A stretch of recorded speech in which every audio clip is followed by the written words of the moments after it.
నమస్కారం అందరికి. ఇప్పుడు డిగ్రీ ఫస్ట్ ఇయర్ వాళ్ళకి ఫస్ట్ సెమ్ లో నేను సెకండ్ యూనిట్ పోయట్రీలో మనకి ఇఫ్ అనే పోయం ఉంది. రుడ్యార్డ్ కిప్లింగ్ రాశారు దీన్ని. సో ఇప్పుడు ఫస్ట్ రుడ్యార్డ్ కిప్లింగ్ గురించి తెలుసుకుందాము. Rudyard Kipling was an English poet and novelist who is remembered for his children's book including ever popular the Jungle Book and Kim and many stories.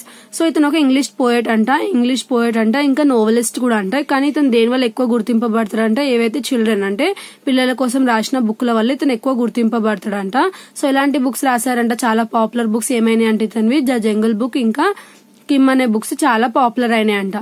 And poems written about the British in India during the Raj. ఇంకేం చేస్తుండే అంటే తను ఇండియాలో ఎప్పుడైతే మన దగ్గర British వాళ్ళు పాలిస్తుండే అలాంటి టైంలో ఈయన ఎలా పాలించినారు అంటే వాళ్ళ గురించి, బ్రిటిష్ వాళ్ళ గురించి చెప్తూ కొన్ని పోయమ్స్ కూడా రాశారంట. ఈ వాజ్ అ స్ట్రాంగ్ అడ్వకేట్. ఈయన బ్రిటిష్ ఎంపైర్ లో ఒక స్ట్రాంగ్ అడ్వకేట్ అంట. Kipling was awarded with the Nobel prize కూడా వచ్చిందంట ఇప్పుడు 1907 లో. ఇతనికి నైట్హుడ్ అనే అవార్డు ఇచ్చారంట చాలా టైమ్స్. బట్ ఇతను ఏం చేసిండంట, అది తీసుకోవడానికి అంగీకరించలేదంట నైట్హుడ్ అనే అవార్డుని, అంటే బిరుదుని. నెక్స్ట్ ఇప్పుడు మనం పోయం ఏముందో చూద్దాము. ఫస్ట్ స్టాంజాలో ఏముందో చూద్దాం. If you can keep your head when all about you are losing their and blaming it on you. If you can trust your self when all men doubt you but make allowances for their doubting too. If you can wait and not be tired by waiting or being lied about, don't deal in lies. Or being hated, don't give way to hating. And yet don't look too good, not talk too wise. So ఇక్కడ మనకి first స్టాంజాలో ఏం చెప్తున్నారంటే, if you can keep your head when all about you are losing their blaming it on you. అంటే ఎప్పుడైతే ఇక్కడ మనకి Rudyard Kipling మనకి దేని గురించి చెప్పబోతున్నారు అంటే మనం లైఫ్ లో ఎలా ఉండాలి అని చెప్పి ఎవరికి చెప్తున్నారు అంటే వాళ్ళ కొడుకుకి ఎక్స్ప్లెయిన్ చేస్తున్నాడు అనమాట. అంటే ఎలా ఉండాలని చెప్పి ఎక్స్ప్లెయిన్ చేస్తారు కదా. సో ఇప్పుడు వాళ్ళ కొడుకుకి చెప్తున్నాడంట. ఏమని చెప్తున్నాడు, ఫస్ట్ నువ్వు ఎలా ఉండాలి అని చెప్పి ఇప్పుడు ఒక ఫాదర్ వాళ్ళ కొడుకుకి చెప్తారు కదా. సో అలా ఎలా చెప్తున్నారంట, ఎలాంటి టైం అంటే ఎప్పుడన్నా ఏదైనా క్రైసిస్ అంటే ఏదైనా డిఫికల్టీ సిచ్యువేషన్ వచ్చినప్పుడు అందరూ నిన్ను బ్లేమ్ చేస్తూ నీ మీద నిందేస్తున్నప్పుడు అలాంటప్పుడు మన మీద మనకి నమ్మకం ఉండాలంట. లైక్ ఎలా, ఇప్పుడు అందరు మనకి నువ్వు తప్పు చేసినావు అంటే మనం తప్పు చేయలేదు, బట్ అందరు మన మీద డౌట్ చేస్తున్నారు అంటే నువ్వే చేసావు అని చెప్పి మనం బ్లేమ్ చేస్తున్నా సరే మనం స్టాండ్ తీసుకోవాలంట. అంటే మనం ఆ తప్పు చేయలేకపోతే మనం ఆ తప్పుని యాక్సెప్ట్ చేయొద్దంట. ఎందుకంటే మనం తప్పు చేసినప్పుడే అలాంటి తప్పుని యాక్సెప్ట్ చేయాలంట. అందరూ బ్లేమ్ చేస్తున్నారు కదా అని చెప్పి మనం కృంగిపోవద్దంట. ఎందుకంటే మనం ఏం చేసినామో మనకు తెలుసు కదా. సో మనల్ని మనం ట్రస్ట్ చేసుకోవాలంట ఫస్ట్. నెక్స్ట్ ఏమని అడుగుతున్నారు, ఒకవేళ మనకి వెయిట్ చేసేంత ఓపిక ఉంటే, if you can wait and not to be tired by waiting. అంటే మనం వెయిట్ చేయొచ్చు అంటే మనం పేషెన్స్ ఉండాలంట. మనకి ఏముండాలి, పేషెన్స్ ఉండాలి. పేషెన్స్ లేకపోయినా సరే మనం ఏం చేయొద్దంట, ఎక్కువ అబద్ధాలు అలాంటివి ఏం ఆడకూడదంట. అబద్ధాల విషయాల దాంట్లోకి ఇన్వాల్వ్ అవ్వకూడదు అని చెప్పి చెప్తున్నారంట. ఇంకా వాళ్ళ ఫాదర్ ఏం చెప్తున్నారంటే, నువ్వు అందరికి నచ్చాల్సిన అవసరం లేదు. ఎందుకంటే ఇప్పుడు ఒక పర్సన్ అందరికి నచ్చకపోవచ్చు, అతని వేలో అతను కరెక్ట్ ఉండొచ్చు, బట్ అందరికి నచ్చకపోవచ్చు. ఎంతమంది అతను హేట్ చేసినా సరే అతనేం కృంగిపోవద్దు అని చెప్పి వాళ్ళ ఫాదర్ అతనికి ఎక్స్ప్లెయిన్ చేస్తున్నారు. ప్లస్ ఇంకేమంటున్నారంటే, నువ్వు అందరితో అంత మంచిగా ఉండొద్దు, ఇంకా అంత మంచిగా కూడా మాట్లాడొద్దు. ఎందుకంటే మనం ఎంత మంచిగా మాట్లాడితే వాళ్ళు మనని అంత మోసం చేస్తారు కదా. సో అందరి ముందు కొంచెం హార్ష్ గానే ఉండాలి, బట్ మనం అట్లా మన బిహేవియర్ అంతా వాళ్ళ దగ్గర నైస్ గా ఉంటే వాళ్ళు మనల్ని మోసం చేసే ఛాన్సెస్, లేదంటే మనల్ని బ్లేమ్ చేసే ఛాన్సెస్ ఎక్కువ ఉంటాయని చెప్పి ఎక్స్ప్లెయిన్ చేస్తున్నారు. Next, if you can dream and not make dreams your master. So ఇప్పుడు ఒకవేళ మనం ఏమన్నా గోల్స్ ఉన్నా, మన లైఫ్ లో ఏమైనా ఉన్నా సరే మనం దాన్ని ఏం చేయాలంట, రీచ్ అవ్వడానికి ట్రై చేయాలంట. లేదు నాకు గోల్ ఉంది అని చెప్పి అనుకుంటే గోల్ నెరవేరదు కదా. సో దాని మీద వర్క్ చేయాలంట, దాని గురించి థింక్ చేయాలంట. దాన్ని ఎలా రీచ్ అవ్వాలి, దాని గురించి ఏం వర్క్ చేస్తే నేను దాన్ని రీచ్ అవ్వచ్చు అని చెప్పి దాని గురించి థింక్ చేసి దాని మీద వర్క్ చేయడం స్టార్ట్ చేయాలంట.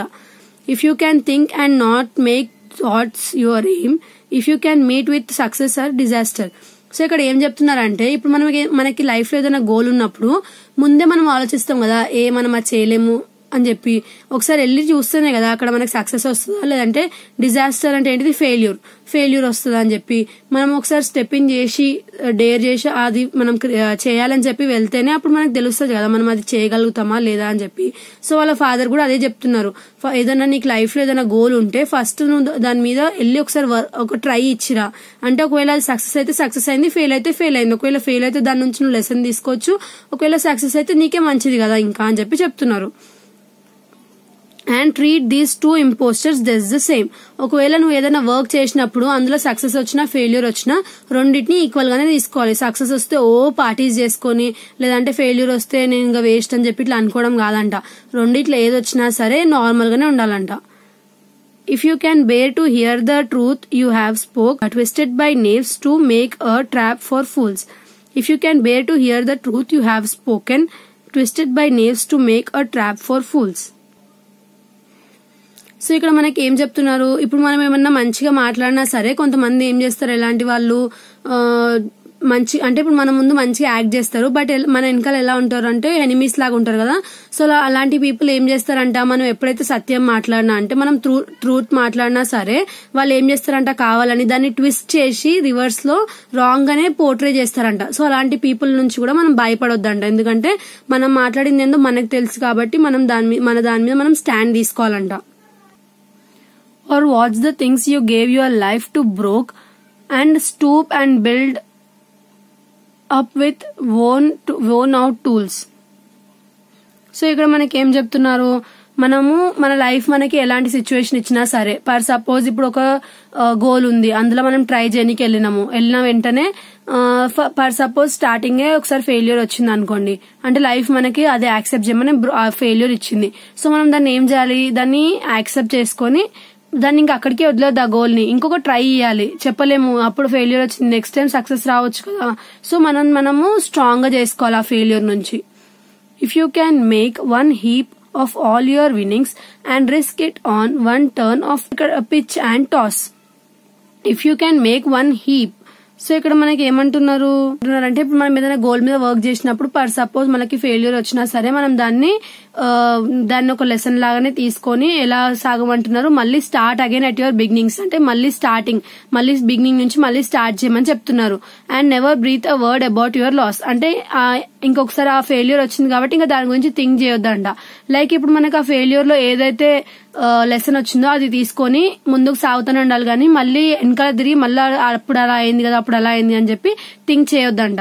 If you can force your heart and nerve sinew to serve your turn long after they are gone. So ఇంకా అది వెళ్ళిపోయిన తర్వాత మనం ఊకే దాని గురించి ఆలోచించకూడదు. మన బ్రెయిన్ ని స్ట్రెస్ చేసుకుని ఫెయిల్ అయింది అని చెప్పి మనం అంతగానం ఆలోచించొద్దంట. ఇంకా అయిపోయింది అని చెప్పి మళ్ళీ న్యూ బిగినింగ్ ని స్టార్ట్ చేయాలంట. And so hold on when there is nothing in you except the will which say to them hold on. So మనం ఏం చేయాలంట, మన దగ్గర ఏముంది, విల్ అంటే ఏంటిది, మన దగ్గర పవర్ ఉంది, అంటే ఎలాంటి ఫెయిల్యూర్ వచ్చినా తట్టుకొని ముందుకెళ్ళేంత పవర్ ని మనలో మనం బిల్డ్ చేసుకోవాలంట. ఫెయిల్యూర్ వచ్చింది కదా అని చెప్పి మనం అప్పుడే డీలా అయిపోయి పడిపోతే ఎలా, నెక్స్ట్ ఇంకా లైఫ్ చాలా ఉంది. సో ఇప్పుడు అక్కడ ఫెయిల్యూర్ వస్తే నెక్స్ట్ దానికి సక్సెస్ రావచ్చు అని చెప్పి మనం ఏం చేయాలి, మనల్ని మనం ఇంకా బలంగా చేసుకుని ముందుకు సాగాలంట. If you can talk with crowds and keep your virtue or walk with kings nor lose the common touch. ఇప్పుడు ఇక్కడ ఏమంటున్నారు, ఫర్ సపోజ్ ఇప్పుడు మనం ఆ గోల్ దగ్గరికి వెళ్ళినాము, ఈ పైన మొత్తం ఫెయిల్యూర్ గురించి చెప్పిండ్రు, బట్ ఇక్కడ ఏం చెప్తున్నా ఒకవేళ సక్సెస్ వచ్చినా సరే మనం వచ్చిన రూట్స్ నుంచి, అంటే మనం ఏ లెవెల్ నుంచి అక్కడికి వచ్చినామని చెప్పి ఎప్పుడు మర్చిపోద్దంట. ఏదో సక్సెస్ వచ్చింది కదా అని చెప్పి నేనే అని చెప్పి ఎప్పుడు అలా ఓవర్ గా మనం చేయొద్దంట. అంటే మనం ఏ లెవెల్ నుంచి వచ్చినామని చెప్పి మనం ఎప్పుడు మన గ్రాస్ రూట్ లెవెల్ ని గుర్తు పెట్టుకునే ఉండాలి అని చెప్పి చెప్తున్నారు. If neither force nor loving friendly can hurt you, if all men count with you but none too much. So ఇక్కడ మనకి ఏం చెప్తున్నారు, ఫర్ సపోజ్ ఇప్పుడు మన ఫ్రెండ్స్ ఎవరైనా ఉన్నారు, చాలా క్లోజ్ ఫ్రెండ్స్, వాళ్ళు మనల్ని హర్ట్ చేస్తారని మనం ఎక్స్పెక్ట్ చేయలేము. సో అలాంటి వాళ్ళు హర్ట్ చేసినా మన లైఫ్ లో నుంచి వెళ్ళిపోయినా సరే మనము దాన్ని తీసుకునే అంత స్ట్రాంగ్ గా బిల్డ్ అవ్వాలని చెప్పి చెప్తున్నారు. If you can fill the unforgiving minute with 60 seconds worth of distance run, yours is the earth and everything that's in it, and which is more, you will be a man, my son. So ఇక్కడ మనకి ఏం చెప్తున్నారు, ఒకవేళ ఇప్పుడు నేను పైన చెప్పిన అన్ని నువ్వు నీ లైఫ్ లో ఇంప్లిమెంట్ చేస్తే నీ అంత గొప్ప వ్యక్తి ఇంక అర్త్ లో ఎక్కడ ఉండడు, ఇంకా మనకి నేచర్ చాలా ఉంది ఈ ఎర్త్ లో, అది మన సొంతము, మనం కొనుక్కోవాల్సిన అవసరం లేదు దాన్ని, మనకి నేచర్ కూడా ఉంది. ఇంకా ఇప్పుడు నేను చెప్పిన అన్ని పాటిస్తే దీనికంటే మించింది ఇంకేం లేదు, ఇవి మాత్రమే లైఫ్ లో మనకు చాలా ఇంపార్టెంట్. అప్పుడు నువ్వు ఒక మ్యాన్ అవుతావు, అంటే ఒక జెంటిల్ మ్యాన్ లా అవుతావు ఏదో ఒక రోజు ఇవన్నీ నువ్వు పాటిస్తే అని చెప్పి వాళ్ళ కొడుకుకి మై సన్ అని చెప్పి చెప్తున్నారు. సో ఇక్కడ మనకి మొత్తం లెసన్ వల్ల ఏమైంది, ఫస్ట్ ఏమంటున్నారు, ఎవరైతే మనం బ్లేమ్ చేస్తారో వాళ్ళ గురించి మనం పట్టించుకోవద్దు, మన మీద మనకి ట్రస్ట్ ఉండాలని చెప్తున్నారు. నెక్స్ట్ ఏమంటున్నారు, మనకి ఏదైనా గోల్ ఉంటే దాని మీద వర్క్ చేయాలి, దాని గురించి ఆలోచిస్తూ టైం పాస్ చేస్తే గోల్ అనేది రీచ్ కాలేము. నెక్స్ట్ ఏమంటున్నారు, మనకి ఏదైతే గోల్ ఉందో దాని మీద సక్సెస్ వచ్చినా ఫెయిల్యూర్ వచ్చినా రెండు ఈక్వల్ గానే తీసుకోవాలి. సక్సెస్ వచ్చిందని చెప్పి ఓవర్ గా రియాక్ట్ అవ్వద్దు, ఫెయిల్యూర్ వచ్చిందని బాధపడొద్దు. నెక్స్ట్ ఏమన్నారు, సక్సెస్ వచ్చినా ఫెయిల్యూర్ వచ్చినా రెండింటినీ సేమ్ గానే తీసుకోవాలి. ఇంకా ఎప్పుడైతే సక్సెస్ వస్తుందో అప్పుడు మనము ఓవర్ గా ఫీల్ చేయకూడదు, అంటే ఒక ఏ లెవెల్ నుంచి వచ్చినామని చెప్పి మన స్థాయిని మనం గుర్తుపెట్టుకునే ఉండాలి. సక్సెస్ వచ్చింది కదా అని చెప్పి ఇంకా నేనే తోపు అని చెప్పి వేరే వాళ్ళని అట్లా క్రించపరిచేలాగా మాట్లాడకూడదంట. నెక్స్ట్ ఏమంటున్నారు, మనం ఎవరైతే మన లవింగ్ అంటే మన ఫ్రెండ్స్ ఉన్నారో, మనకి చాలా ఇష్టమైన ఫ్రెండ్స్ ఉన్నారో, అలాంటి వాళ్ళు కూడా మనల్ని హర్ట్ చేసినా లేదంటే మన లైఫ్ నుంచి వెళ్ళిపోయినా సరే మనం తీసుకోగలిగేంత పవర్ ఉండాలంట మన దగ్గర. ప్లస్ ఇంకెప్పుడైతే మనకి ఫెయిల్యూర్ అనేది వస్తుందో అప్పుడు మనం ఇంకా బలంగా చేసుకుని నెక్స్ట్ బిగినింగ్ కి ఇంకా ప్రిపేర్ అయ్యి ఆ ఫెయిల్యూర్ నుంచి కొంచెం లెసన్స్ తీసుకుని, అంటే దాని నుంచి నేర్చుకుని ముందుకి సాగాలి తప్ప వెనక్కి తిరిగి చూడొద్దని చెప్పి చెప్తున్నారు. సో ఇంకా లాస్ట్ కి ఏం చెప్తున్నారు, ఇప్పుడు నేను పైన చెప్పిన అన్ని మీరు పాటిస్తే అప్పుడు నువ్వు ఒక మ్యాన్ అవుతావు. మ్యాన్ అంటే ఏంటిది, ఒక జెంటిల్ మ్యాన్ అవుతావు అని చెప్పి వాళ్ళ సన్ కి మై సన్ అని చెప్పి చెప్తున్నారు. ఎవరు చెప్తున్నారు, రుడ్యార్డ్ కిప్లింగ్ చెప్తున్నారు. సో ఇది మనకి యూనిట్ 2 ఇఫ్ అనే లెసన్. నెక్స్ట్ వీడియోలో నెక్స్ట్ యూనిట్ చూద్దాము. Thanks for watching.